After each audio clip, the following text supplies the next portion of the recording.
We're going to refine our drawings because this is kind of a messy. So we're going to redraw all these pictures so I know what I'm doing from frame to frame. Because it's going to take me 1, 2, 3, 4, 5, 6, 7, 8, maybe 8 times 4 a month to do this whole thing, to do it correctly. And we're going to save a lot of time if we know what we're doing and what elements we can reuse. So the first drawing is going to be the picture of the guy's face going through the bars. And I already started this drawing here.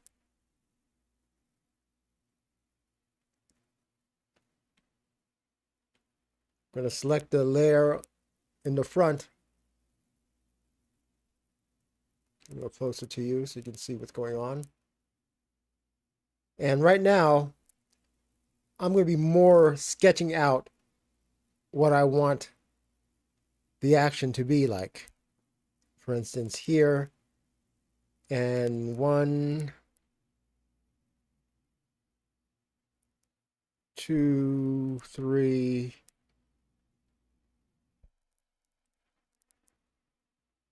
See, I don't want. See, luckily we're working this out now. How many bars is he going to smush his face through?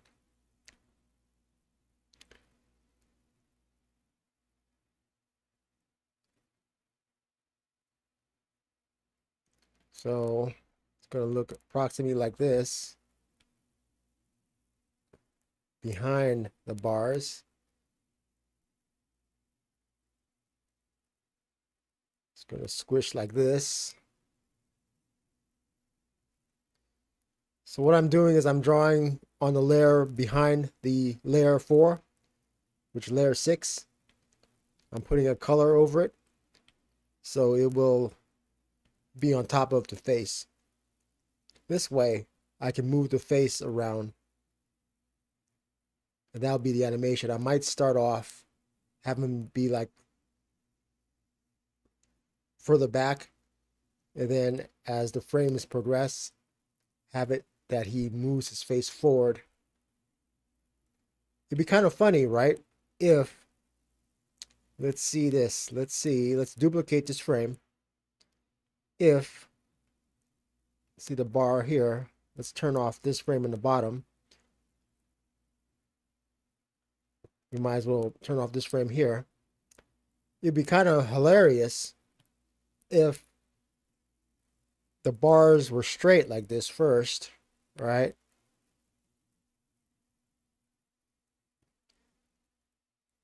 As we're doing this, we're also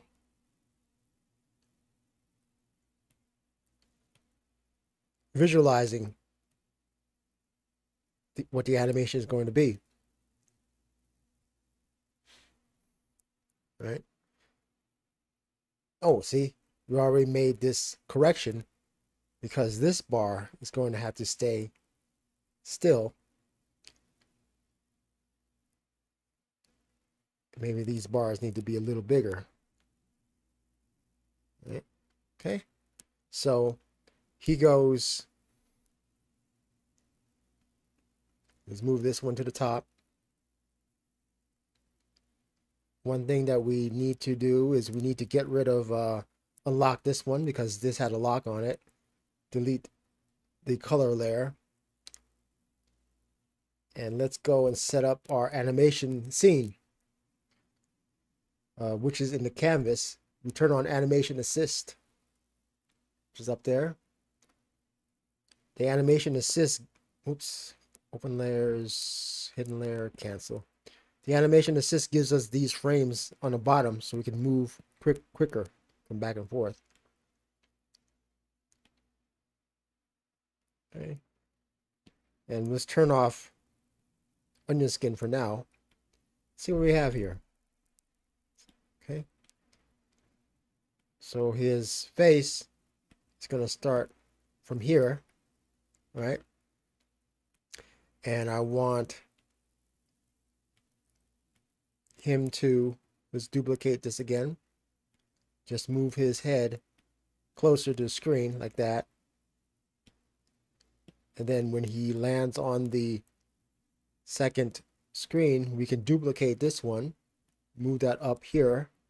We can delete this one here. So he goes like this here, and then see how I want him to have some resistance as he pushes against the bars here, and slowly the bars should creak forward. So that's what we'll do.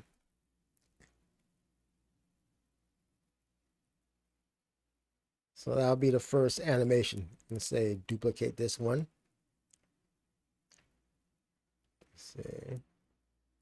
Let's go duplicate this one again, right? And he gets bigger. Yeah. Gotta know what is blocking his face, because you know, part of directing is also blocking.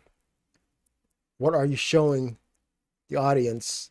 How are you placing the actors within the scene?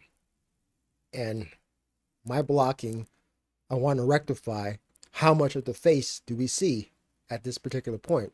And also, if I think about it, do I really want to start, let me duplicate this again, duplicate this right here. Do I really want to start the scene with him in it? Meaning that, should he come into frame, should he slowly, you know, come into frame from the shadows, right? So let's have this again.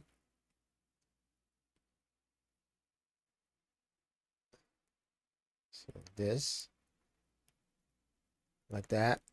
And like I said, I'm just sketching it out now. I'm just sketching the idea of how I want this to look.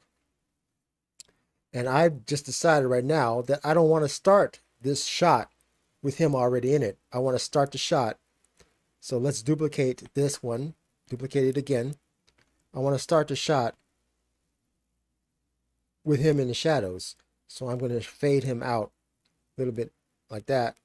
And I'm going to move him slightly back some more, right? So let me duplicate this one again, go back again, and I'm going to fade him out some more. Fade him out some more. So he is appearing out of the shadows. So the first thing the audience sees is, what the heck is this? This is just an empty bars. It's just bars. So let's duplicate this again, and we will show, let me color in the bars so we won't be able to see what's behind. So when I color in the darkness,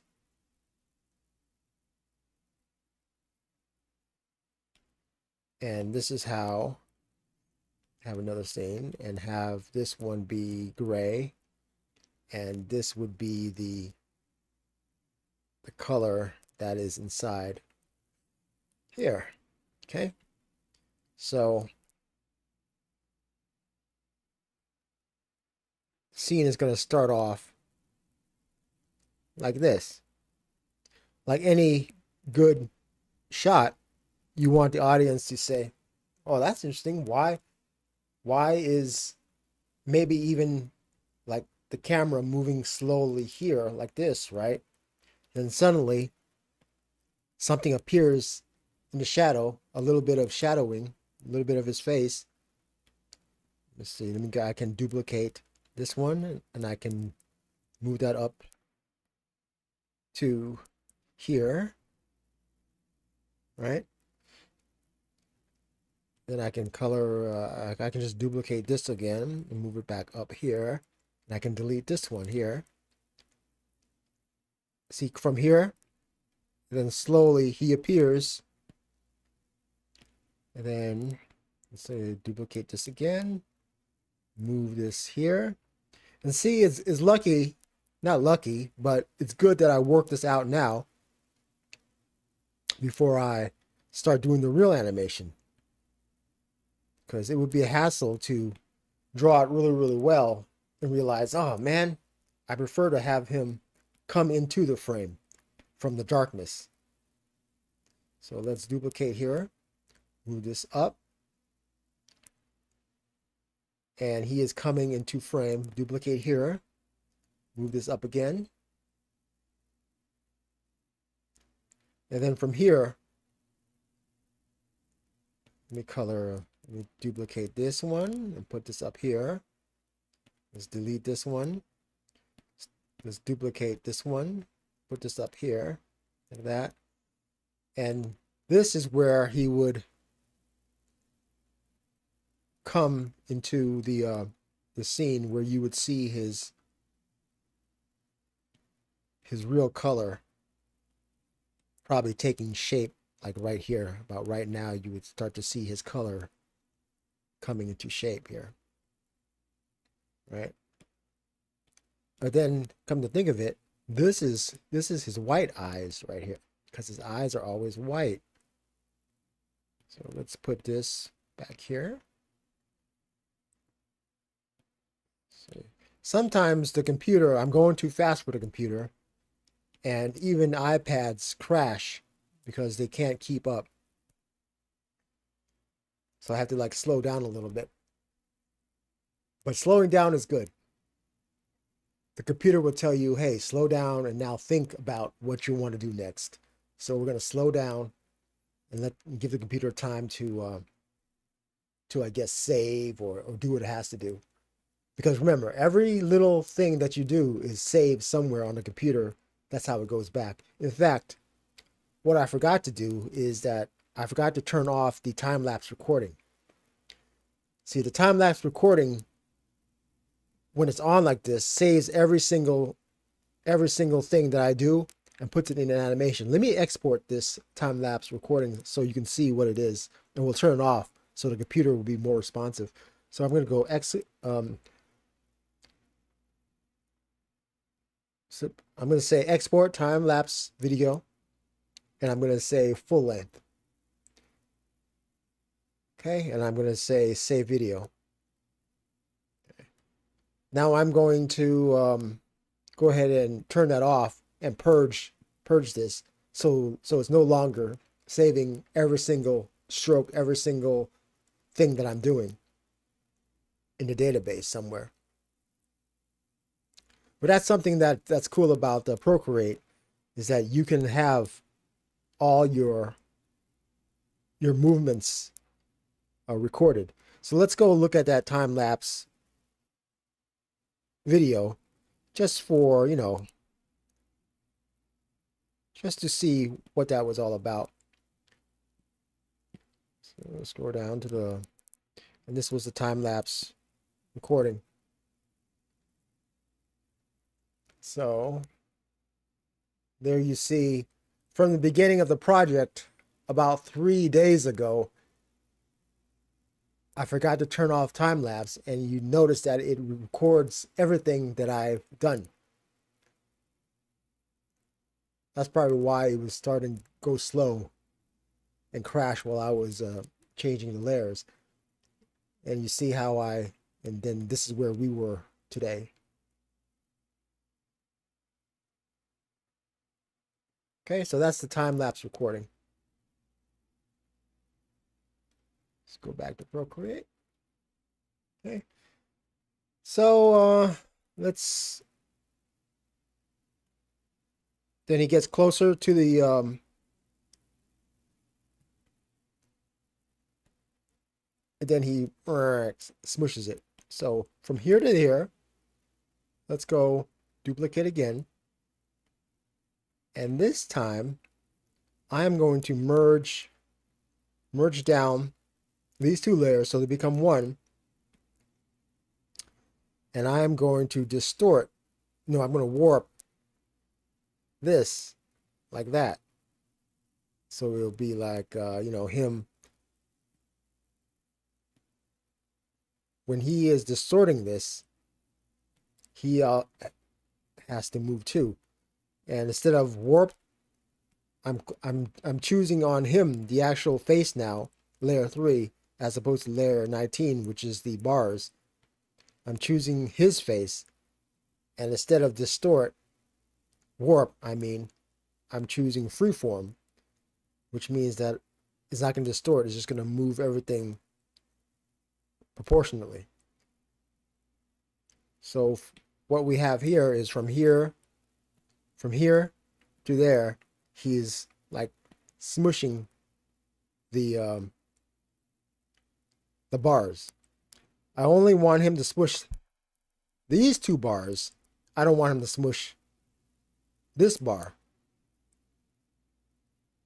So these bars over here, right? They're not part of the animation, should be in another layer that is independent of our scene because they're not affected. We can put this layer, the bars layer, let's have another layer here, and let's make this layer the background layer. Oops, let's see. This layer here we don't need anymore. We're going to delete it. And this will be our background layer. So I'm going to make this background. The background layer has to be the last real layer besides the background color layer. Okay? So the background layer is where I'm going to put this bar here. And because this bar is not going to move. So let's go ahead and select this bar. Oops. Make sure you're on the right frame. I'm going to select that. I'm going to select the, oops, sorry. I'm going to select the bar here. I'm going to 3-finger, drag down, and I'm going to go cut and paste. It's going to cut that where I selected into its own layer, and I'm going to drag it down to the background layer. So now we have this as a background. Now we can delete all the subsequent these parts here, and the background layer will show on here. Why it doesn't show is because, remember, we still have the white layer to erase, and we also have the gray. The gray is also there, right? Okay. But honestly, another option, which I think would be a better option, is instead of having this be the background layer, have this be the foreground layer. So I'm going to put it all the way to the top, all the way to the top, all the way to the top, and it'll now be the foreground layer. I'm going to say foreground. I'm going to add another layer. I'm going to put those two together, and I'm going to color it white. So the foreground layer, use the studio pen, color it white. So the foreground layer will have, so now this thing is existing in the foreground, and it won't be affected by the gray. See how it's not affected by the gray because it's in the foreground. So there you go. So this is the initial thing that I'm thinking what will happen, but I wanted to go slower. I want him to appear out of the darkness and not smash into the gate so violently. I want him to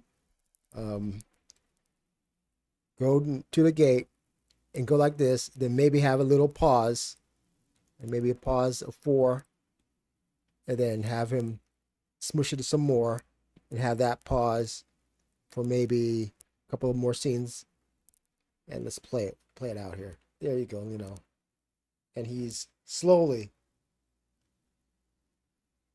going forward and going through the gate to try to look at more of what he's seeing, what the audience is seeing.